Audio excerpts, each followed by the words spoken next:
Boa noite. Uma alegria estar aqui depois de tanto tempo, né, Jorge? Acho que foi 2019. Né? Poder rever pessoalmente, ver de novo, né? Chegar perto. Que bom que o Pai permite que isso ocorra. Eu gostaria de agradecer muito o convite do Jorge, sempre muito carinhoso, todo mundo aqui presente. E, como sempre faço, gosto de dizer que eu aprecio muito, fico muito contente quando me interrompem, quando vocês falem alguma coisa, quando discutem, quando perguntam, quando discordam. Isso torna, em vez de uma palestra, de uma hora, alguém falando, um bate-papo, né, onde a gente pode, inclusive, conversar diretamente sobre uma questão que esteja perturbando alguém e que pode ser útil para outros também, pode ser útil para mim, inclusive. Tá? Então, eu peço para que vocês se sintam muito à vontade e levanta a mão e eu paro na hora e quero saber o que vocês têm a dizer. Combinado? Sintam-se em casa, porque eu que sou a visita, né, Jorge? Então, eu acho que vocês não precisam ficar tímidos por isso. Muito bem. O que vocês achariam se eu dissesse para vocês que essa cadeira é uma ilusão? Que esse microfone é pó? Estranho, né? Bem estranho. Mas pode ser que isso seja verdade. Nós estamos dentro de um contexto, né, como encarnados, que tudo passa, tudo vai ser destruído, tudo vai desaparecer, né? E a gente vê as coisas em constante mudança, né? Num permanente caminhar por uma direção das coisas encarnadas, onde vai degradar, vai envelhecer, vai desaparecer. O nosso corpo é assim. As paredes são assim. As árvores são assim. Envelhecem e desaparecem. Viram pó. Isso aqui vai virar pó um dia também. As pirâmides que estão aí há 40 séculos vão desaparecer. É que elas são muito duras. E lá não chove. Isso ajuda muito. Lá só venta. Então demora mais. Se tivesse água lá, já tinha rachado tudo, não é? Então, mas vão desaparecer, né? Nós não vamos desaparecer. Nós continuaremos para sempre. E isso precisa ser fonte de alegria de todos nós. Porque a gente fica, me parece, muito voltado no nosso passado. O passado é útil, o passado serve para a gente pesquisar o que a gente fez. O passado é uma biblioteca, é um grande livro que contém os nossos atos, a nossa trajetória, o que pensávamos ontem, para que a gente compare como somos e como pensamos hoje. O passado nos ensina a não fazermos igual de novo. Algumas coisas, fazermos outras. O passado nos fala de experiências que a gente viveu, de sentimentos que a gente teve, e isso é real. Isso não vai virar pó. Porque tudo que está no passado se eterniza. Fica para sempre. O que está no nosso passado, nem Deus mexe. Primeiro porque é uma realidade, mas esse passado, ele é uma realidade toda especial. Ele tem uma característica muito interessante. Esse passado, ele é conforme você percebeu o que viveu. Ele não é como foi, ele é como você percebeu. Vou dar um exemplo.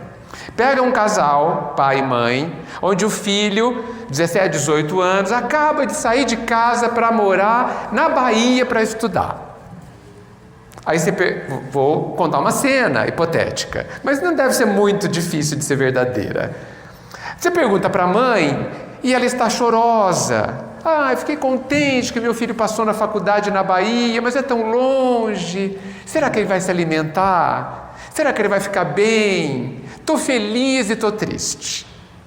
Aí você pergunta para o pai, ele está todo orgulhoso, nossa, vai ser muito bom, passou numa ótima faculdade, né? Vai se formar logo, que beleza, tal, tal, tal. Os dois estão vivendo situações diferentes. Estão percebendo a situação do lado de fora de uma forma toda particular. E isso, gente, concordam que é assim que acontece? Isso é muito sério e muito importante e muda tudo. Muda tudo. A ideia hoje é nós falarmos como que a gente pode melhorar a nossa vida. Como nós podemos melhorar a nossa vida. E eu garanto para vocês que nessa receita de como melhorar a nossa vida, eu não vou colocar ninguém, só você. Só você é quem vai melhorar a sua vida. Até porque ninguém mais pode. Ninguém mais pode. De verdade, ninguém mais pode. Pode facilitar algumas coisas às pessoas ao nosso redor, ou complicar, só isso. Mas mudar de verdade, essa verdade eterna, não. Porque na verdade, gente, a vida é como se fosse um filme que estivesse passando aqui na nossa frente. O que está acontecendo aqui fora não importa muito. Depende de como você percebe. É isso que conta. Vejam bem, hein? A vida é um filme que está passando aqui, que eu estou vendo. O que está acontecendo não importa tanto. Importa muito mais como eu percebo o que está acontecendo. Olha o caso desse casal. A mãe, no final das contas, estava triste. O pai estava contente. A mesma situação. E veja, não tem certo nem errado. Estavam vivendo dessa forma. Então, só que tem um detalhe. Quando a gente chora nessa situação, é de verdade. Porque a forma como eu percebo me faz sofrer ou não. Quando a criança que está brincando, e aí o pai ou a mãe pega e leva ela na escola, ela não quer ir, ela está sofrendo. As lágrimas são de verdade, não são brincadeira. Por quê? Porque ela não consegue perceber que aquilo é bom para ela, quer continuar brincando. E para ela aquilo é terrível, ou é ruim, enfim. Só que para o pai e para a mãe, aquilo é excelente, porque vai prepará-la para a vida, vai ensinar a ler, escrever, fazer contas, vai conseguir viver uma vida melhor, vai ter condições, ferramenta para isso. Então quem vai poder falar que é ruim? E mesmo assim ele chora. Agora a gente precisa trazer essa situação tão comum para a nossa vida. Nós precisamos no mínimo nos perguntar: o que está acontecendo é mesmo ruim como eu percebo que é? É mesmo ruim? Ou é a forma como eu vejo que torna ruim e, portanto, me arranca lágrimas? A gente precisa se perguntar isso, porque a gente corre o risco de estar chorando quando podíamos sorrir, bastando mudar a lente, a forma como a gente percebe as coisas. O que vocês acham dessa forma de pensar? O que vocês acham? É um caminho, gente? Alguém deve ter pensado assim, mas é muito difícil. Isso não é natural, senhor? Natural o quê? O pensamento negativo? Não, é ficar a mãe preocupada com o filho, que ela vai chorar da mãe. Uhum. O pai mais eufórico, o filho está se encaminhando de novo caminho. Sim. A mãe vai se adaptando com o tempo. Sim. Sentir que, na verdade, ela foi embora, passou algum tempo, ela está se adaptando, isso é normal na vida dela. Veja, não tem nada de errado, eu disse. É tudo normal. Mas não pode ser normal a gente chorar tanto. É que veja, eu usei esse exemplo, que é bem levinho, mas eu posso usar exemplos bem pesados. Doenças incuráveis.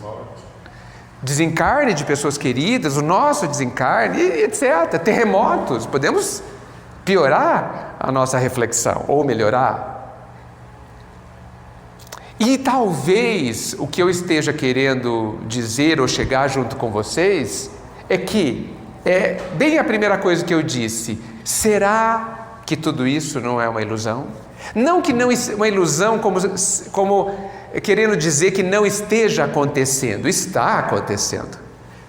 Mas será que a forma como eu vejo é como está acontecendo?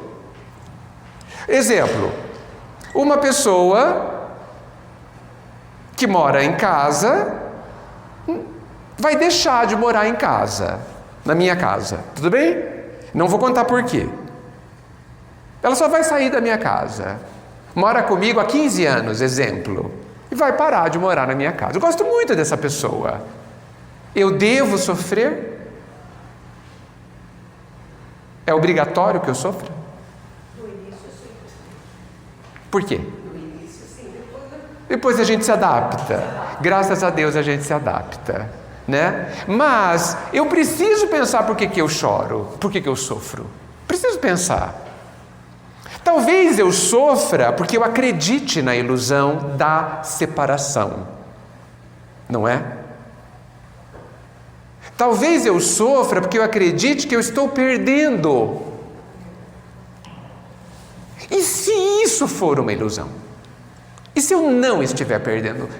Será que eu estaria chorando? Não vou dizer, mas não deveria dizer, mas vou dizer, à toa? Nunca é à toa. Mas talvez eu não precise chorar. E veja, eu não estou falando para a gente não chorar e continuar sentindo que está tudo ruim. Eu estou dizendo porque a gente não precisa sentir a perda. Até as músicas dizem que o tempo e a distância não existem. Não dizem? Milton Nascimento é uma música que fala muito que o tempo e a distância não existem. Será que é verdade? E a gente continua iludido nessa historinha que nos contaram há tantos milênios, que há separações, que há perdas. E aí, se for verdade que a gente está iludido? E veja, não sou eu que estou dizendo. Se você for estudar um pouquinho o budismo é uma religião antiquíssima, já fala que tudo é ilusão. E ele dá nome a essa ilusão aqui, chama Maya, com Y. Tudo aqui, no mundo encarnado, é uma ilusão. Não é que, eu insisto, não é que a ilusão que essa cadeira não está aqui, ela está aqui. Mas eu a percebo de uma forma iludida. E nós aqui já temos noção disso. Não diz o dito popular que as aparências enganam? Talvez aqui seja uma aparência. Talvez seja só uma aparência alguém ir embora. Talvez ela não foi embora. O corpo apenas não está ali. E aí, gente? Isso pode ser assim? Posso fazer uma observação? Sempre. A partir do momento que nós nos espiritualizamos, nós vamos entender melhor o comportamento humano, nós vamos sentir de forma diferente essa situação de desespero material, físico, irmão, parentesco, história diferente, a morte, o óbito, né? E as pessoas se afastaram depois de outro lugar, você, a partir do momento que você começa a se espiritualizar bastante, você passa a fazer mais esse tipo de comportamento, de entender. Você evolui muito mais e para de pensar no momento presente. As coisas serão muito mais espirituais. Você vai se comunicar mais por pensamento. Evidentemente, você vai mais se preocupar em tópico. Você vai ver quando você vai ficar feliz, ou vai ficar melhor ainda, ou vai ficar da mesma maneira, vai ficar sentir bem para você. Então, o Senhor está dizendo que conforme a gente vai se espiritualizando, talvez ocorra o que eu acabei de dizer. Nós vamos mudando a forma de entender e de perceber as coisas. Nós podemos, dentro do que o Senhor disse, começar, por exemplo, a perceber que existem outras formas de estar junto com alguém. Por exemplo, pelo sentimento. Por exemplo, pelo pensamento. E é possível pensar também, e eu acredito muito nisso, que nós somos pensamento e sentimento. Oi. Uma dúvida. Ok. Se tudo é uma ilusão, o sofrimento é uma ilusão. Não é. Eu disse que quando a gente chora, a gente está sofrendo mesmo. Não, mas se eu vou considerar uma ilusão, Ok. Você está sofrendo, mas eu considero isso uma ilusão. Você está sentindo dor, eu considero isso uma ilusão que vai passar. Não digo se vai passar, é uma ilusão. Ok. Como fica para nós espíritas a caridade? Perfeito. Por isso que eu colocaria que o que acontece dentro da gente é verdadeiro. Então, se eu estou enxergando o mundo, alguém foi embora, perdi, nunca mais vou ver. Ou vai demorar muito tempo para ver, por exemplo. E eu sinto dor, sofrimento, isso é verdadeiro. Porque está acontecendo no lugar onde as coisas são verdadeiras, que é dentro de nós, Vilma. Certo, você e eu que estou vendo isso como uma ilusão, como é que eu vou ter compaixão de você? Nós precisamos ver que se está acontecendo dentro de outra pessoa, é a mais pura verdade, não é uma ilusão.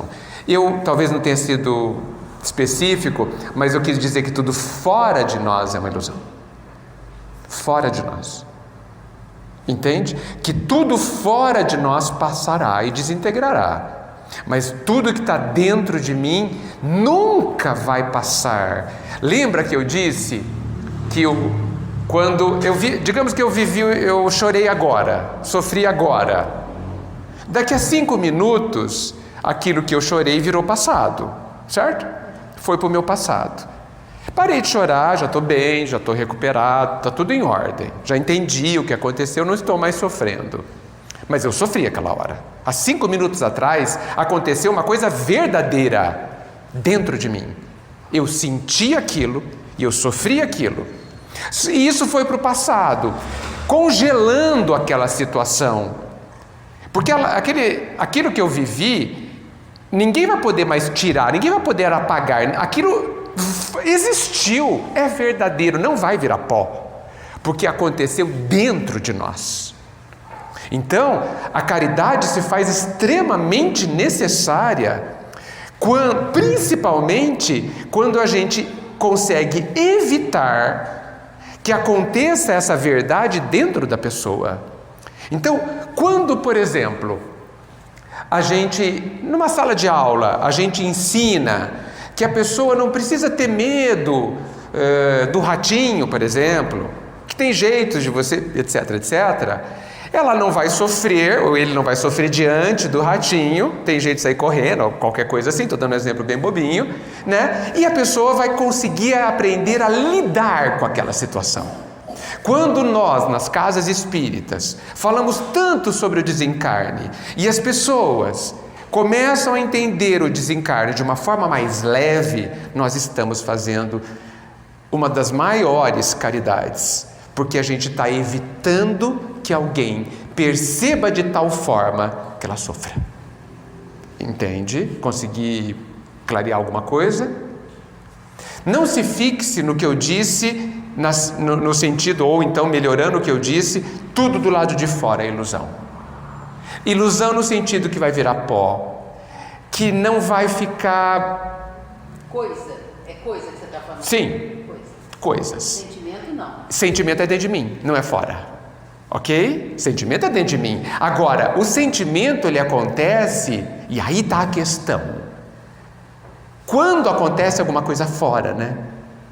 Então, digamos que eu vejo você sendo atacada, eu vou ficar bravo, é o meu sentimento. Aconteceu alguma coisa fora e eu percebi de alguma forma, e isso se tornou realidade dentro de mim. O meu sentimento é real. O sentimento da gente sempre é real. Por isso que eu estou querendo conversar sobre como eu percebo a coisa. Vou dar um exemplo. Como é que os cristãos dos primeiros séculos do cristianismo conseguiam entrar no circo para serem mortos com aquela calma. Como? Como eles estavam percebendo aquilo? Como uma honra, como uma maneira de agradecer a Jesus pelo que Jesus trouxe a nós. Para nós seria uma tragédia, para eles era uma honra. Entravam cantando. Como eles conseguiam? Porque eles percebiam aquilo de uma outra forma. E eu penso que a doutrina espírita e o Cristo vieram nos trazer uma outra forma de ver a vida. Por isso que ele disse lá no finalzinho, um pouquinho antes do drama da crucificação, eu venci o mundo. Por que ele venceu o mundo? Porque ele compreendeu o mundo da forma verdadeira. Como que é? Tudo isso aqui não tem valor. Tudo isso aqui é pó. E o que conta? As pessoas contam. E o que conta? O que eu sinto conta. Por isso que ele disse, amar o próximo como eu amo a mim mesmo, querendo dizer que eu devo me respeitar da mesma forma que eu respeito o outro. Perceba que não tem coisa envolvida, né? Só tem gente. Ele, o Cristo, cercado da multidão que sofria 1000 doenças e misérias e ignorância de toda a ordem, e eram explorados pela elite da época, pelos romanos, ele sabia que aquela multidão estava sofrendo. E esse sofrimento era real, como é até hoje. E ele se enchia de compaixão por isso. Por quê? Porque eles não estavam entendendo. Como nós, muitas vezes, não estamos entendendo como é a realidade que a gente está vivendo. A gente acredita que as pessoas morrem. Se não acredita, logicamente, a gente sente. Diante lá do caixão de alguém querido, a gente chora ainda. Às vezes terrivelmente. E eu não estou falando que isso está errado. Eu estou falando que talvez, muito possivelmente, a gente não precise, se a gente entender que é só um até logo. É só um até daqui a pouco. E que talvez, pelo fato da pessoa não ter um corpo, ela ficará mais próxima de mim do que antes. Porque essa pessoa que desencarnou pode se tornar o meu anjo da guarda, que não arreda o pé de mim de jeito nenhum. Então imagina que alguém que antes saía para trabalhar e voltava, e aí desencarna, e aí se torna meu companheiro espiritual ou companheira espiritual, que nunca mais sai de perto de mim nem para trabalhar, porque o trabalho dele é cuidar de mim. Isso é possível. Isso muitas vezes acontece. Vemos nos livros. Agora, a doutrina e o Cristo têm o objetivo de ampliar a nossa forma de pensar, de fazer... O que é o Cristo a não ser nos ajudar a pensar diferente? O que significa quando ele diz assim, perdoa? Isso é brutalmente diferente do que a gente está acostumado a fazer, que é bater o levou. Ele veio falar assim, olha, se você ao apanhar bate de volta, você vai sofrer, não vai ficar bem, vai ser uma violência sem fim, um rola sem fim, você não vai ter paz e ninguém vai ter. Que tal se libertar disso perdoando, compreendendo? O ataque do outro, muito possivelmente, vai continuar por muito tempo. Mas ele está propondo que a gente pense diferente, enxergue diferente. Porque é isso, talvez a única coisa que de verdade consiga mudar a nossa vida. Nós começarmos a... E aí vem uma parte muito séria. Nós começarmos a olharmos para dentro de nós, porque a gente não vai mudar o mundo, né, gente? Não vai mudar o mundo. A gente quer. Não sei se a gente já percebeu que é bem difícil. Já percebeu? Já tentaram mudar uma pessoa só? Já? Deu certo? Não, né? Não deu. Tem gente que tentou 40 anos. Tá certo? Mudou um pouquinho. Talvez nem dê para saber que foi ele ou ela que mudou, mas sim a própria pessoa que quis mudar. Tá certo? Então mudar o mundo é uma tarefa dificílima, se é que possível. Mas nós podemos mudar como eu vejo. Eu posso mudar a mim mesmo. E é essa a proposta do Cristo, que a gente ouve aí há 2000 anos. Então, quando eu sofro, que tal eu me perguntar por que eu estou sofrendo mesmo? Que tal eu me perguntar se eu posso não sofrer aquilo que eu estou vivenciando? Se eu tenho ciúmes, por exemplo, será que eu posso me perguntar, puxa, mas seria tão bom eu não ter ciúmes? Será que eu consigo não ter ciúmes? Será que eu posso ver de uma forma diferente para não sentir mais isso? A resposta é sim, eu posso. Porque dentro de mim eu posso tudo. Dentro de mim eu sou livre para ser como eu quero ser. Não imediatamente, claro, porque ninguém consegue de uma hora para outra fazer mudança tal, mas eu posso me preparar para mudar. Eu posso estudar para mudar. Eu posso entender que caminho eu tenho que fazer para mudar. É só um processo de autoeducação. Como é que uma criança é alfabetizada? Com um monte de exercício, não é? Explica a letra A, faz agora. 1000 vezes. Não é assim? E depois de 1 ou 2 anos ela já sabe escrever. Será que não é da mesma forma em relação aos nossos sentimentos? Claro que já foi dito que ninguém consegue evitar de sentir. Nós vamos demorar muito tempo para não ter raiva, muito tempo. Mas nós podemos, até de uma forma rápida, controlar o que você faz com a raiva. Isso você pode. A raiva vai aparecer, mas você pode analisá-la, estudá-la ou estudar-se e pegar aquela energia, porque ela é uma força, e dar um outro caminho a ela, dar outra direção a ela. Me digam se a gente não vai se sentir melhor.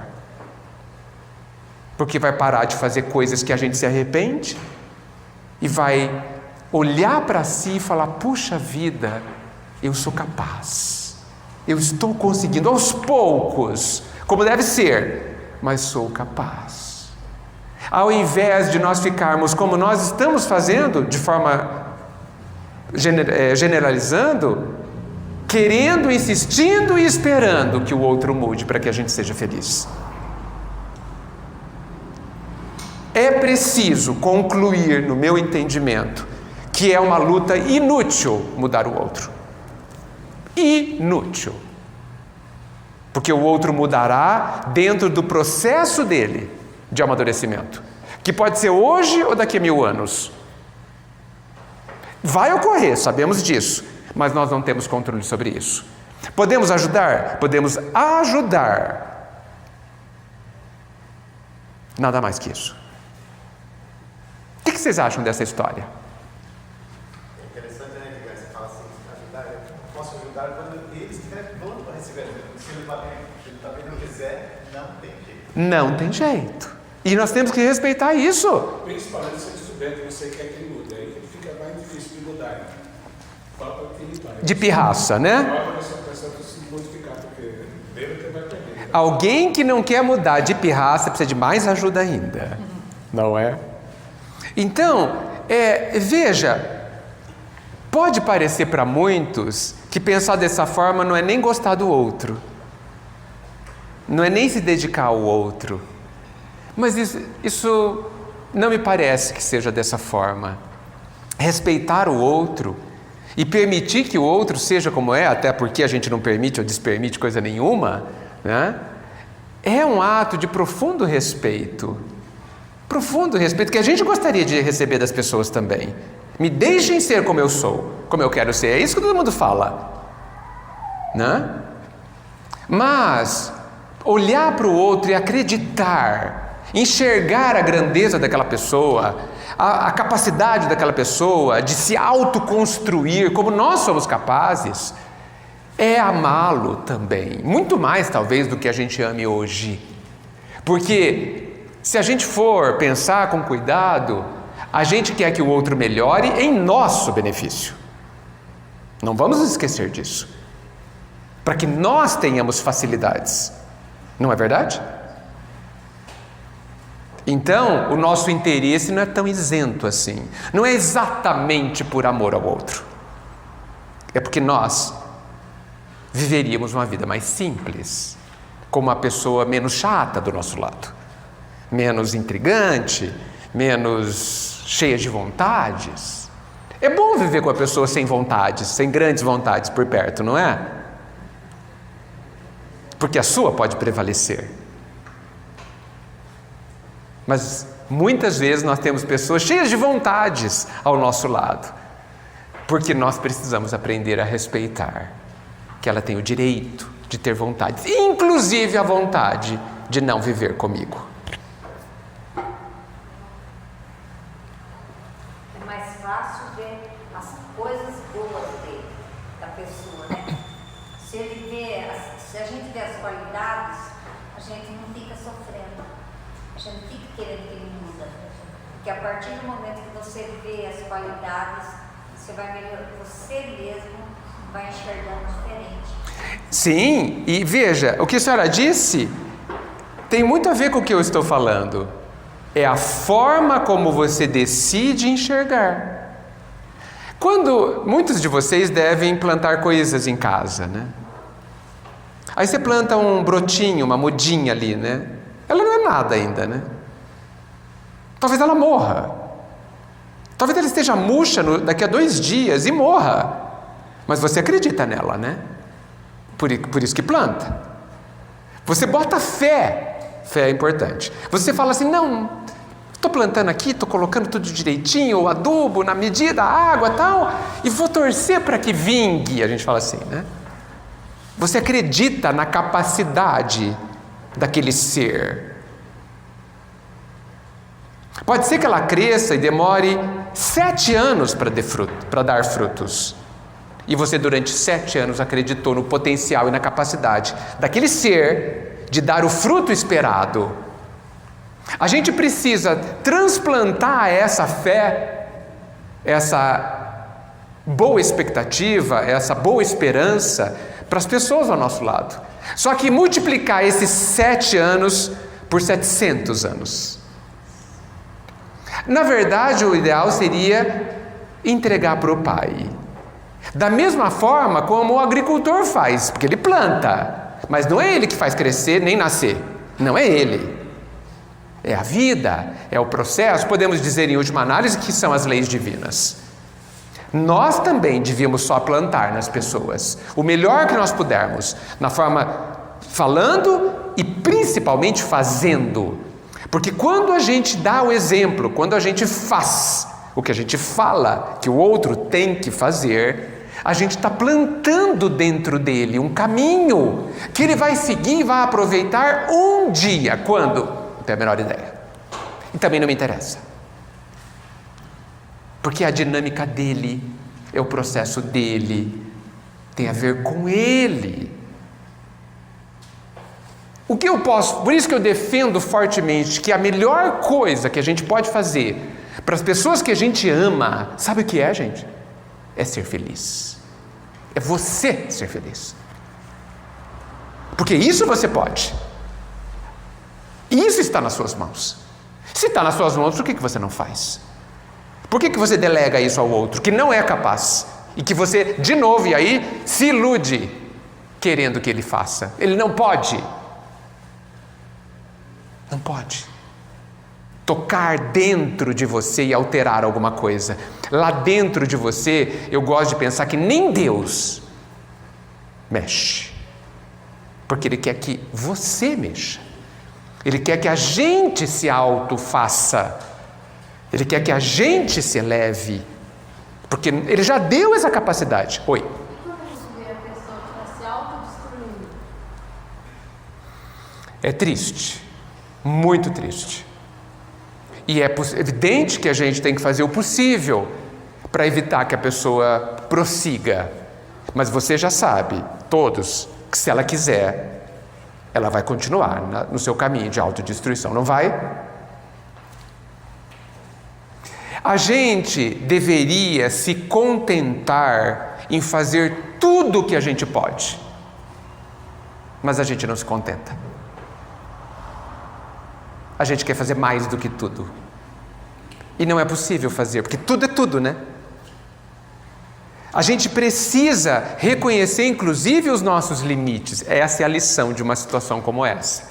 Quando eu faço tudo e não adianta. Essa é a lição da frustração, da impotência, que quer nos ensinar que nós temos limites, por enquanto, e que existem fronteiras que a gente não pode passar, porque senão a gente estaria violentando aquela pessoa. E aí entra com muita força a ideia da ilusão. Digamos que uma pessoa esteja se autodestruindo, de qualquer jeito, não importa de que forma. O que de verdade ela está fazendo? O que de real ela está fazendo? Eu vou dizer, ela está apressando a destruição do próprio corpo, ok? Ela vai desencarnar antes, mas o corpo não é ela. Não vamos esquecer disso. Essa é uma das ilusões que a gente adora ter. O corpo não sou eu. Quando eu falei fora de mim, o corpo está fora de mim. Eu não sou o corpo, ninguém aqui é. Então, se eu perder o corpo, não é tão grave assim. Porque eu não perdi nada. Porque se eu perder essa jaqueta, é só uma jaqueta. Não é tão importante assim. Se eu perder o corpo, ele tem uma importância, mas ele é menos importante do que eu. Então, se a pessoa começa a agir de forma a destruir lentamente ou rapidamente o próprio corpo, isso é triste, porque significa que ela não entendeu a importância de estar aqui nessa escola. Significa que ela não se ama, porque ela está se ferindo, ela não está se destruindo. Isso é muito importante, mudar essa forma de ver. Ela não está se destruindo, porque ninguém é capaz de se destruir. Nós não estamos autorizados a morrer de verdade. Ninguém morrerá, nem se quiser, de verdade. O máximo que a gente pode fazer é matar o corpo. Mas o corpo não sou eu. E você sabe, não sei se sabe, mas uma das maiores frustrações das pessoas que se suicidam é perceberem que não morreram. Essa é a frustração. Porque nós, para sempre, continuaremos a pensar e a sentir. Para sempre. E quando nós matamos o nosso corpo, nós continuamos a pensar e a sentir, porque nós matamos só a jaqueta, só a roupa. Então, continuando. A pessoa pensa que está se destruindo, nós choramos, nós nos entristecemos porque a pessoa não se ama. Ela está se ferindo de verdade, porque quando ela fere o corpo, ela está se colocando numa posição de ter pouco valor. Isso é muito doloroso, mais do que enfiar uma faca no peito. E muitos de nós se ferem tanto que passamos a vida inteira carregando o punhal enfincado no peito chamado eu não tenho valor. Muitos de nós andamos pelas calçadas acreditando-se sem nenhum valor. Talvez a gente possa pensar que a diferença de alguém que anda por aí a vida inteira sem se sentir com valor e aquela pessoa que se destrói o próprio corpo porque entende, quer dizer, porque pensa que não tem valor, é que ela torna isso claro para si mesmo. E eu não estou falando, não estou incentivando isso, mas ela vive isso de uma forma mais dolorosa ainda, se automutilando muitas vezes. Mas é ilusão, porque ela vai matar o corpo e não o que ela queria. Nós podemos impedir? A gente pode trancar, acorrentar a pessoa, pode fazer bastante coisa, mas a gente não vai mexer no sentimento dela, talvez, de não ter valor. A vida, o Pai, sabe nos ajudar muito mais do que nós mesmos. Vou contar uma história que o Chico contava.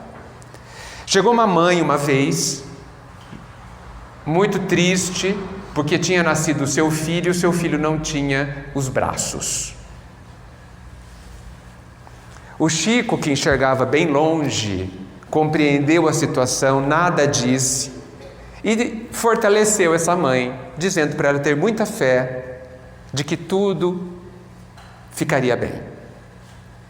20 anos depois, essa mãe volta, chorando de novo, dizendo que o filho adquiriu uma doença muito grave e teria que amputar as 2 pernas.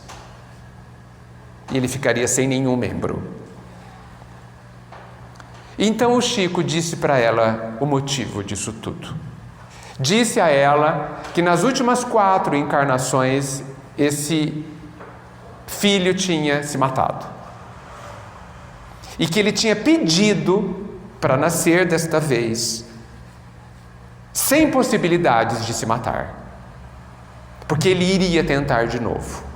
Normalmente o suicida, quando ele renasce, ele passa pelo teste e ele é tentado, ele se tenta matar de novo. Ele fica com vontade de matar de novo, de se matar de novo. E ele pode se matar de novo. Esse se matou 4 vezes. Então ele pediu que ele nascesse sem os braços, para que ele não conseguisse matar. Mas, aos 20 anos, ele estava pensando em se matar de novo. E para isso, ele teve a ideia de se jogar embaixo do trem, porque ele podia andar. E a bondade divina lhe tirou a possibilidade de andar, para que ele conseguisse não se matar. Isso é verdade. Quer dizer, isso não é uma ilusão, entende? As aparências do que estavam acontecendo, a mãe enxergava. E a gente tem a mania de acreditar no que a gente vê. Uma mania, um hábito estranho. A gente acredita no que vê. A gente acredita até no mágico, não é? Vejam como é muito fácil a gente se enganar. Mas na verdade verdadeira, o que estava acontecendo com esse garoto é que ele estava sendo profundamente amado pela vida, ajudando, retirando os membros, para que ele tivesse a possibilidade de não sofrer tanto ao se suicidar. Para que ele tivesse tempo de lidar com o que estava acontecendo dentro dele, que era a sua vida verdadeira. A vida verdadeira acontece dentro de nós, não é do lado de fora. E o que estava acontecendo dentro dele? Uma vontade imensa de se matar. Uma não compreensão da grandeza da vida encarnada. Uma não compreensão de si mesmo. E ele teria tempo, muitos anos de vida, naquela situação, onde preso em si mesmo, ele teria que refletir, olhar para dentro de si e mudar a forma de se enxergar e enxergar a vida. Podemos dizer, gente, que tudo que acontece conosco do lado de fora tem como objetivo mudar a forma como a gente enxerga e como a gente vive do lado de dentro. É isso. Por isso que Jesus fala que ninguém de verdade nos ataca. Por isso que Jesus fala que ninguém pode nos ferir de verdade, só quando a gente deixa. E quando a gente deixa? Quando a gente acredita que o outro está me ofendendo. Não se amando. Exatamente, Vilma. Quando eu acredito que é mais importante que o outro me ame do que eu me amar a mim mesmo. Como está na lei. Amar o próximo de que jeito? Como eu amo a mim. Por isso que a gente ama o outro de uma forma tão ruim, porque a gente se ama de uma forma bem ruim. Aliás, a gente mal se ama e vive rastejando pelo amor do outro. Não é assim que a gente faz?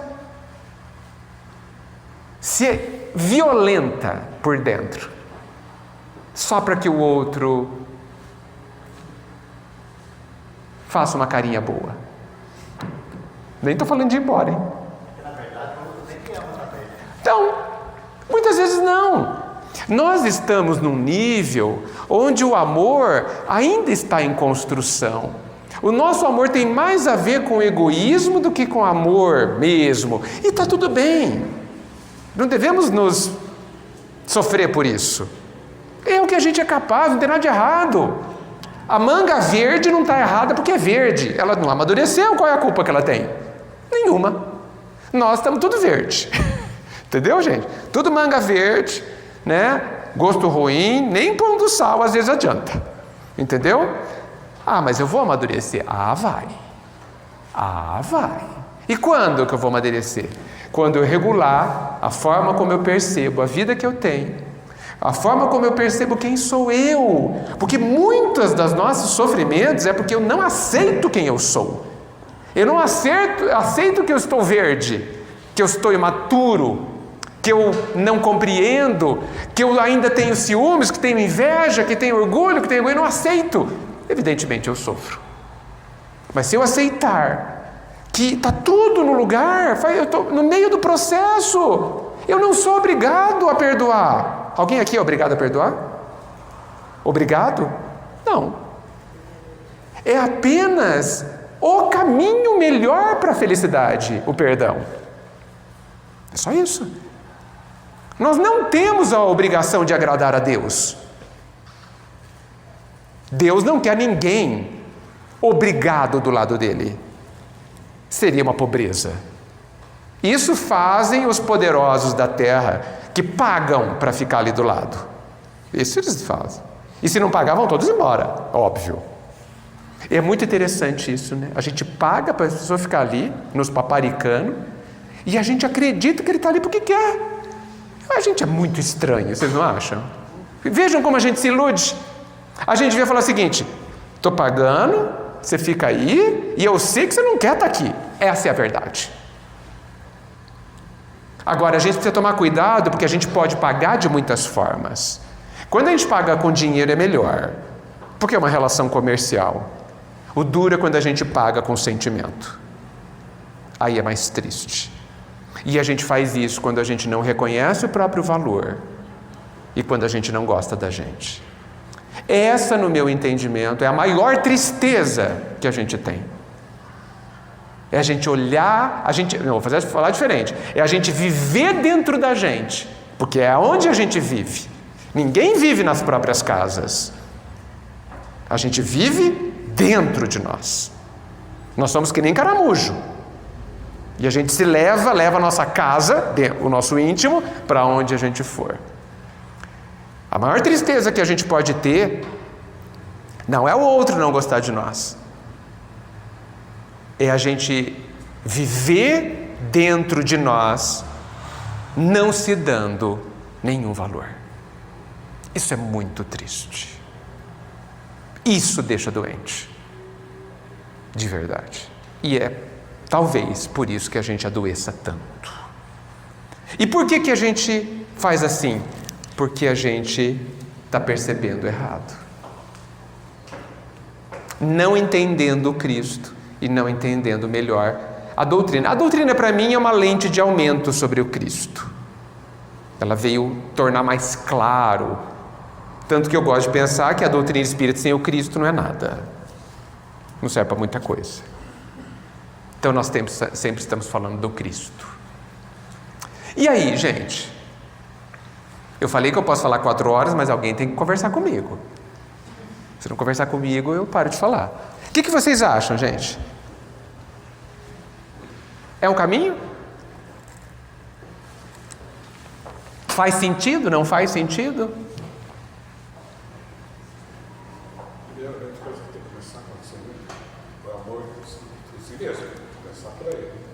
A partir do momento que você está nessa se amar de verdade, posteriormente, qualquer pessoa que seja próxima a você, independente de qualquer comportamento que ele tenha, você vai superar, passar por cima disso, desde se preocupar se ele gosta ou não gosta de você, porque você já te ama. Isso. O problema é dele. Sim. Também querer a vida dele. A minha não sei o que eu quero. Sim. E como que a gente faz para se amar? É uma boa pergunta que eu estava esperando. Como que a gente faz para se amar? Alguém sabe? Alguém dá uma pista? Porque acho que todo mundo quer saber, não quer? Não seria bom se amar? Hã? Será que a gente consegue amar o próximo antes de se amar? Se você se ama. Ah, não. Sim. Mas então o senhor já superou essa parte. Eu estou numa fase, eu estou mais atrasado. Eu quero saber como é que eu me amo. Como é que eu me amo, gente? Em primeiro lugar, se respeitar. Ótimo começo. E o que é se respeitar? Veja, como é que eu sei que eu estou me respeitando? Como é que eu sei? Como que eu faço? Eu dou valor. Tá bom, mas eu quero um exemplo prático. Assim, na prática, Vilma, quando é que eu me respeito? Quando eu não me agrido? Quando eu não me firo? Eu vou perguntar agora quando é que eu não me agrido, tá? Quando não me contrario. Quando eu não me contrario. O que vocês acham? Interessante. É tipo assim, você quer uma coisa Eu não vou aceitar outra. e tem que ser daquele jeito. Não é que tem que ser aquele jeito. Ah. Você não vai me forçar a fazer o que você Ah, muito bem. Que é uma coisa bem comum, né? Vocês perceberam que todo mundo quer que a gente faça de um outro jeito?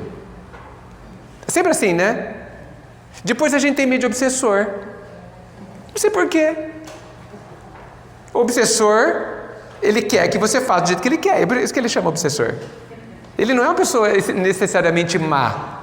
Ele é apenas uma pessoa que quer que você faça o que ele quer. Conhecem alguém encarnado assim? Eu conheço um monte. Tem um monte lá em casa. Deve ter na casa de vocês também. Vivo! Encarnado, né? E a gente tem medo de desencarnado. Não entendo isso. Coitado dos obsessores desencarnados. Inclusive, eu já ouvi alguns obsessores falarem que eles tinham medo de quem eles estavam obsediando, viu? Porque, na verdade, existe obsessão invertida. Nós obsediamos eles. Quando? Quando você quer que o outro faça o que o outro não quer fazer. Então a Vilma colocou que eu quero fazer isso e o outro quer fazer diferente. Estamos falando de uma coisa importante, é claro. Eu não estou falando de, Vilma, não vai no mercado agora não, vai até 7 horas da noite, é bobagem. Né? Está falando de coisas importantes. Uma coisa que me fere. Que fere, que contraria a sua moral, o seu valor. Sim, sem dúvida é disso que nós estamos falando. Né? E muitas vezes a gente passa por cima disso e se fere com medo de que o outro ou a outra vá embora, não goste mais da gente. Com raiva da gente. E a gente fica com raiva da gente. Nessa hora a gente não está se respeitando. E a gente faz isso por muitos motivos, todos a partir do não se amar. Mas a gente faz isso às vezes porque a gente não sabe conversar, porque a gente tem medo que o outro é muito bruto ou muito abrupto no jeito de falar, porque a gente não aprendeu assim, porque a gente nunca fez diferente. Tem muitos motivos, mas tudo parte de você se considerar menos do que o outro. E é por isso, essa é uma parte do conceito de fraternidade que quase ninguém percebe. Fraternidade vem de fraterno e vem de irmãos, né? Irmãos são iguais, né? Estão no mesmo nível de irmãos. Quero dizer que estão no mesmo nível. O pai está num nível diferente que o filho, certo? Os irmãos estão na mesma classe, assim. Nós somos todos da mesma classe. Evidente que nós somos diferentes uns dos outros, mas nós estamos na mesma categoria, irmãos. E diz que os irmãos deviam andar de mãos dadas, deviam se dar as mãos, se apoiarem, etc, etc. Então significa que nós temos o mesmo valor para o Pai. Isso é verdade. Ele nos enxerga com o mesmo valor. Ele percebe, óbvio, que nós somos seres diferentes. Cada um com a sua capacidade, porque já andou mais, se esforçou mais, etc. Cada um terá segundo as suas obras, e não segundo as obras do outro. Mas somos amados iguais. Então, para que eu seja fraterno, eu tenho que te considerar igual a mim, mas eu também igual a você no valor. É uma via de mão dupla. Não vale essa questão de a Vilma tem mais valor que eu. Não. Ela tem muito valor. E eu também.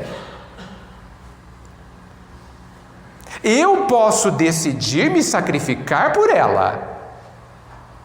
Mas eu vou decidir. E aí não é sacrifício. É só sacrifício quando eu não quero. Não é, gente? Aí você faz arrastado. Aí você sofre para fazer. O pessoal fala, se sacrificou, coitado. Não. De grande mérito é a pessoa que se sacrificou. Principalmente se ela se sacrificou porque quis. Porque decidiu. E decidiu pelo outro.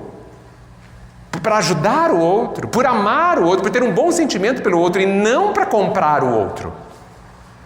Aí essa pessoa está muito bem. Porque na verdade muitas vezes a gente se sacrifica, mas esperando alguma coisa lá na frente. Está comprando. Oi. Edgar, sabe o que eu penso? Assim, a gente vive em sociedade, né? A gente não vive sozinho no mundo. Que bom. Né? E a questão da gente viver em sociedade, eu acho que tem esse objetivo mesmo. De um ajudar o outro, de um hora ceder, o outro equilibrar, né? Eu acho que é esse equilíbrio que faz toda a diferença. Sim. No nosso crescimento. Sim. Né? Então, assim, nós estamos num lugar que é para isso, para aprender. Na escola. Né? Agora, eu tenho uma perguntinha. Antes de você perguntar, é que você já falou uma coisa tão importante. Você falou assim, nessas relações afetivas que nós temos na vida em sociedade, um cede, você disse, né? Um cede, depois o outro também vai ceder. E é isso. Então, É um equilíbrio. isso, mas esse ceder há de ser, a forma boa de ceder é entendendo que está cedendo, querendo ceder pelo outro, sem se violentar.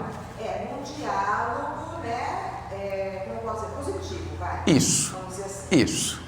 Sabe, só para eu deixar você perguntar, é assim, vamos combinar? Eu cuido de você, mas você cuida de mim?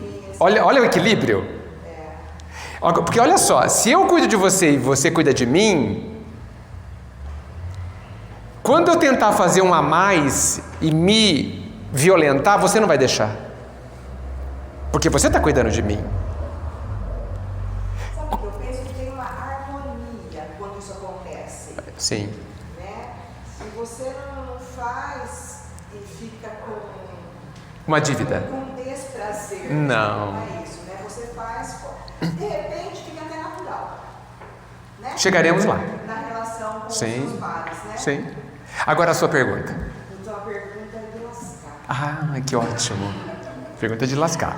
Não é, Edgar, isso acontece. Não. Eu e o Celso, a gente conversa muito lá em casa. Né? Faz muito bem. Muito, assim. E determinados assuntos, óbvio, né? Que tem, assim, uns disparates de ideia, né? Que bom, olha que riqueza. É ótimo, né? Sim. E aí você tocou no assunto hoje, que vem bem assim ao encontro do que eu tenho essa dúvida. Quando fala que a gente tem que se amar para amar os outros, que muitas vezes a gente não pode deixar que o problema do outro tome conta da gente, a gente tem que ter um outro olhar, né? Eu entendo isso, que esse olhar seria para a gente se preservar até. internamente, talvez, de não sofrer muito, porque não entrar muito no problema do outro, talvez. Não sei se é bem isso. Certo. Tá? Mas assim, o que é uma hora minha cabeça? Quando eu penso isso, a gente conversa, né? E a gente tem essas diferenças, né, de ideia, eu sempre falo que isso, no meu modo de ver, e aí ele me coloca que você é homem, eu sou mulher, tem mais sentimento, hormônio, aquelas coisas. Eu acho muito egoísmo. O quê? Sabe? O quê? Você não se doer, talvez, pelo outro, você não entrar nessa. Sabe assim, nessa dor do outro, mas vamos dizer assim? Entendo. E assim, o que eu vejo também é que, normalmente, né, as mulheres, elas sofrem mais, né? Não sei se é uma questão hormonal mesmo, ou Não é hormonal. ou histórica, né? Pode ser, né? Uma questão histórica. E os homens estão, né? Parece que os homens são mais frios, mais... não sei, depende também, né? Mas assim, na maioria, tô dizendo, né? Então essa questão que eu vejo como egoísmo, eu sei que não é isso, sabe? Vamos dizer assim, o meu racional sabe que não é isso, mas o meu emocional ainda não se convenceu disso. Entendo.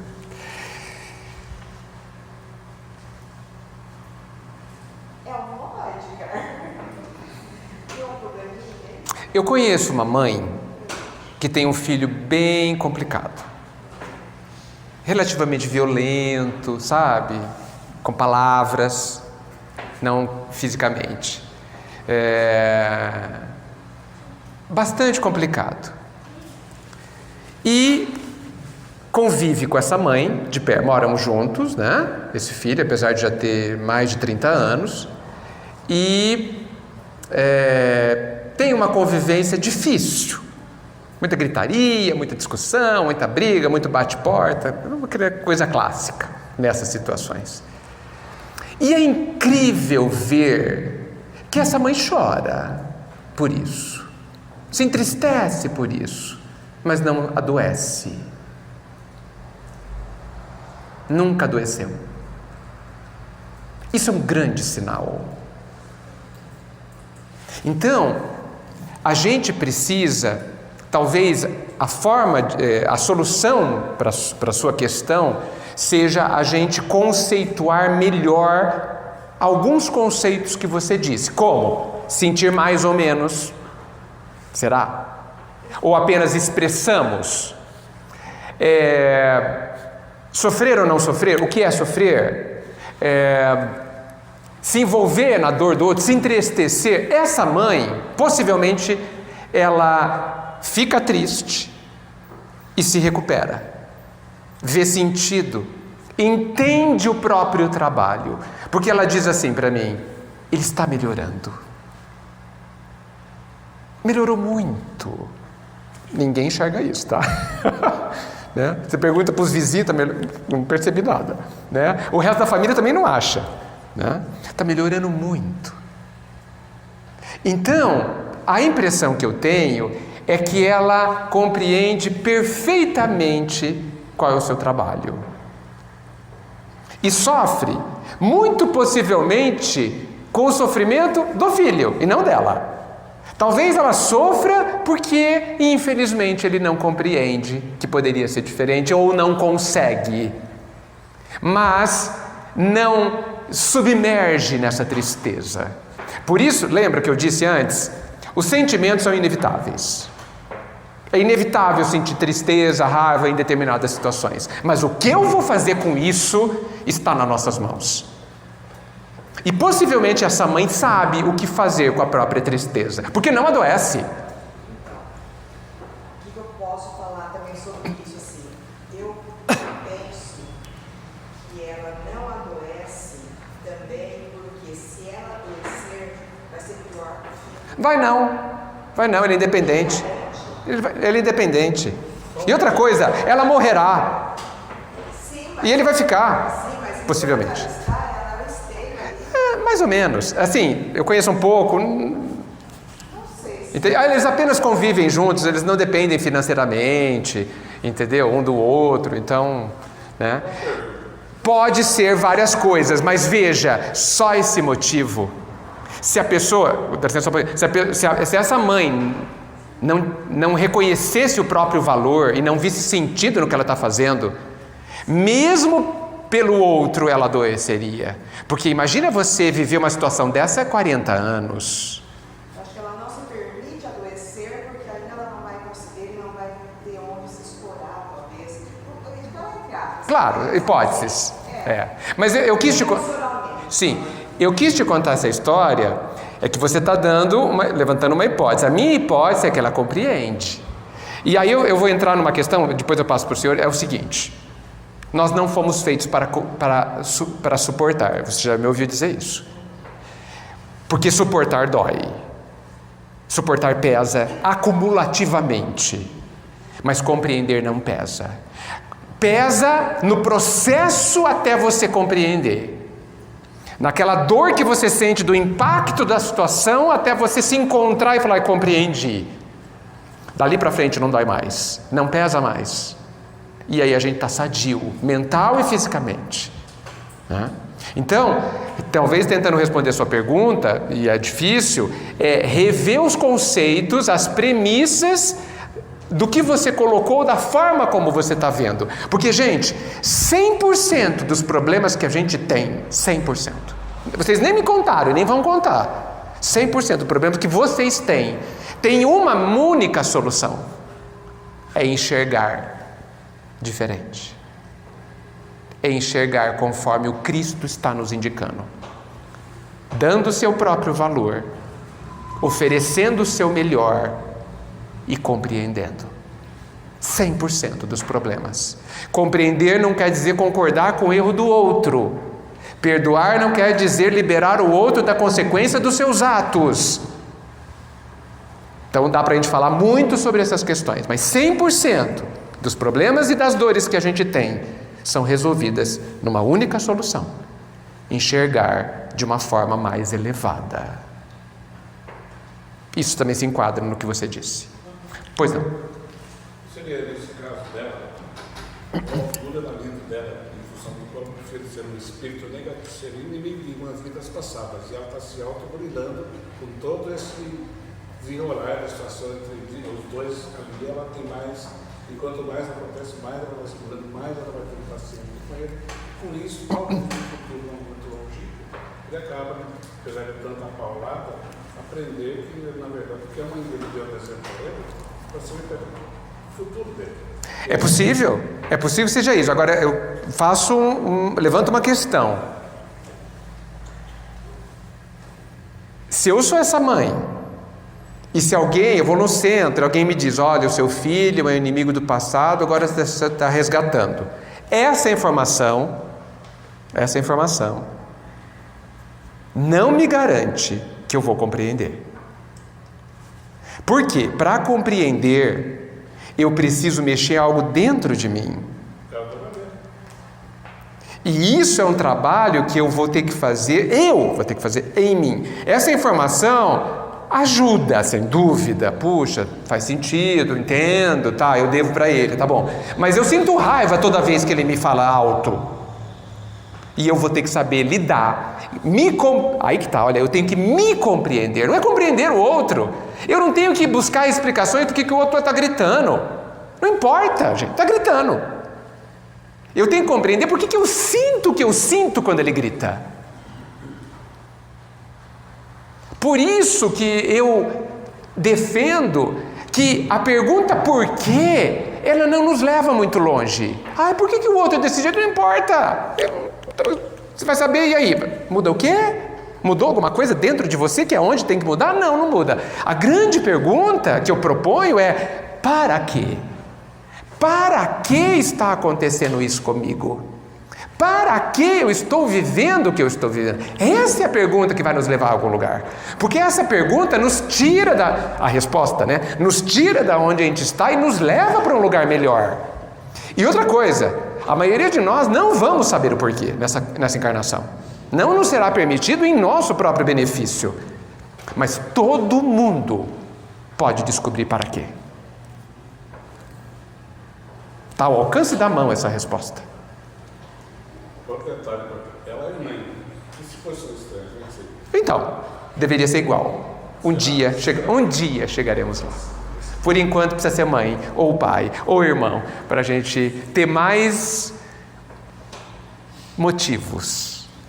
Amanhã o motivo será o amor que a gente vai sentir e vai ser capaz de dar. Já se passaram 4 horas, Jorge? Falta uma? Mais alguma questão, gente? Se não, encerramos.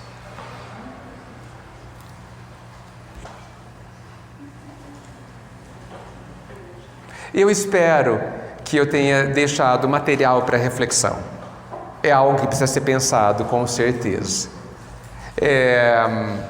Nós todos, a população humana já sabe o que é preciso, aonde é preciso chegar. Nós queremos a nossa paz, a nossa felicidade, todo mundo já sabe disso, todo mundo quer isso. Talvez o que a gente não saiba é como chegar lá, que passos eu tenho que dar, para onde eu vou, que lado, direita ou esquerda. E a ideia do nosso papo hoje era dar um caminho, não que fosse meu, é do Cristo. Eu só falei de outra forma, nada mais do que isso. E eu quero repetir o que eu disse no começo. Talvez a vida seja só um filme que esteja passando em frente dos nossos olhos. O que está acontecendo não importa tanto. O que importa é como você vê o que está acontecendo. Porque diante disso, você pode fazer algo dentro de você. E olha, quando você fizer dentro de você, você adquire a capacidade de alterar a realidade fora de você. Olha o que o Cristo fez. Viveu o amor em seu íntimo e até hoje está mudando as nossas vidas e continuará assim até todos nós chegarmos lá. Este é o poder do amor, da autotransformação. Por isso que nós temos que ser felizes, porque isso vai fazer com que todos ao nosso redor se espantem e se perguntem: como é que ele consegue? Eu também quero. E isso vai ser motivação para que outros percorram o mesmo caminho. Muito obrigado pela atenção de vocês.